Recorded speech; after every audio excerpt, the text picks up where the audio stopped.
ఈరోజు మనం రొంపిచెర్ల మండలం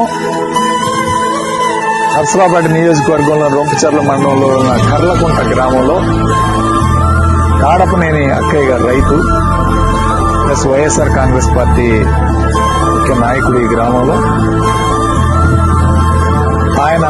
ఆయన మీద కక్షతో దాదాపు 3 ఎకరాలు ఉన్న ఈ సుబాబుల తోటని ఆల్రెడీ ఇది 3 సంవత్సరాలు నిండి కాపుకొచ్చి ఈ కాపునంతా కూడా ఎకరం 85,000 రూపాయలకి అమ్ముకోవడం కూడా జరిగింది వేరే అతను. అంటే ఈ సుబాబులు కొట్టి అమ్ముకునే మీడియేటర్ కూడా వ్యాపారికి కూడా అమ్ముకునే కార్యక్రమం కూడా జరిగింది. బయానా కూడా ఇవ్వటం జరిగింది.